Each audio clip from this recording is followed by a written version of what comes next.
नमस्कार, शर्यूज किचनमध्ये तुम्हा सगळ्यांचं स्वागत आहे।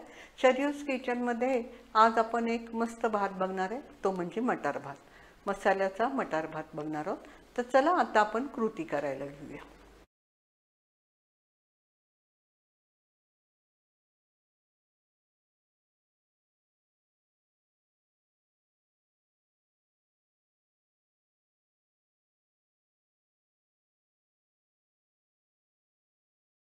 आपल्याला सगळ्यात प्रथम मसाला करण्यासाठी दालचिनी, लवंग, वेलदोडा, शहाजिरा, त्याचबरोबर मिरी आणि धने लागणार आहेत। फोडणीमध्ये घालण्यासाठी तेजपत्ता लागणार आहे। खरं हे सगळं मिक्सरला आपण कच्चं वाटून घेणार आहोत, त्याचा मसाला बनवून घेणार आणि हे तेजपत्ता मात्र आपण फोडणीमध्ये घालणार आहेत। भातासाठी सगळ्यात प्रथम मी पाणी उकळून घेणार आहे। मी हा तांदूळ धुवून घेतलेला आहे। हा तांदूळ बासमती तांदूळ आहे। आपण आपल्याला हा भात मोकळा करायचा नाही, म्हणजे जसं बिर्याणीला किंवा जीरा राईसला करतो तसा करायचा नाही आहे। आपल्याला हा तांदूळ थोडा मऊ, म्हणजे भात थोडासा मऊ व्हायला पाहिजे, म्हणून हा बासमती घेतलेला आहे। तुम्ही इंद्रायणी पण घेऊ शकता, तुमच्या आवडीनुसार जो तांदूळ तुम्हाला पाहिजे तो घेऊ शकता। एका पॅनमध्ये तेल गरम करायचं आहे।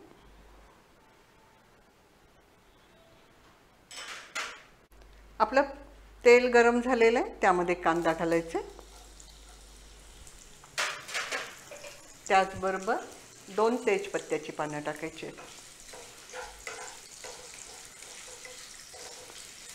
कांदा आपल्याला फार भाजायचा नाही आहे।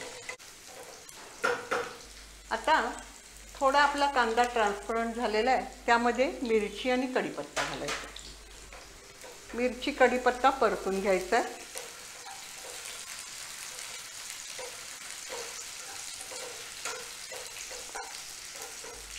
मिरची थोडीशी भाजली की त्यामध्ये आलं लसूण कोथिंबीरीची पेस्ट घालायची।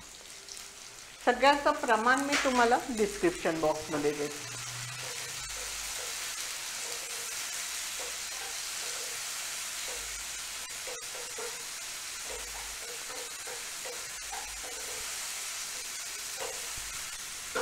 आता ह्यामध्ये आपण मटार घालणार आहोत।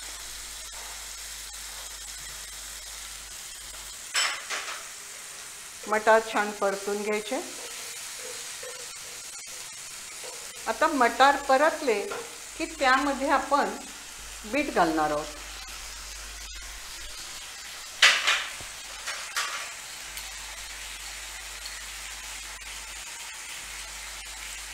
मटारमध्येच मीठ घाला, जेणेकरून मटारला पण टेस्ट येईल आणि तांदळाला पण टेस्ट येईल।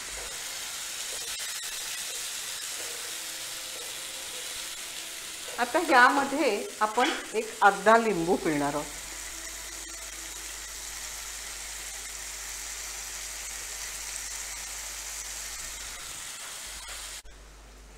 आता आपले मटार चांगले परतून झालेले, ह्यामध्ये आपण तांदूळ घालणार आहोत। आपण मटार घालून चांगला तांदूळ परतून घ्यायचा आहे।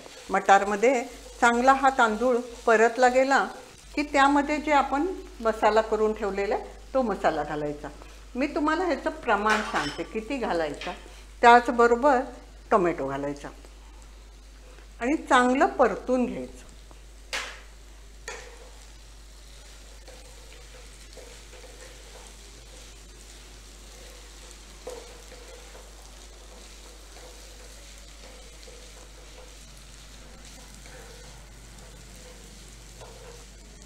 छान परतलं गेलं की त्यामध्ये आपण आता गरम पाणी घालणार आहोत।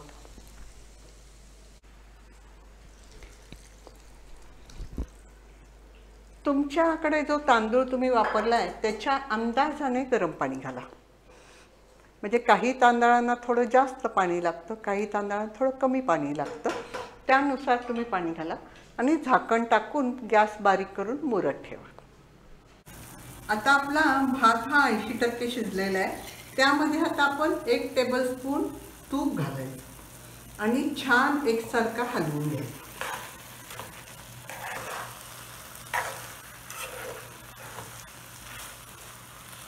आणि पुन्हा 2 मिनिटं झाकून ठेवायचं। आपला आता भात छान मुरलेला आहे. आता आपण एका डिशमध्ये सर्व करायला घेऊया.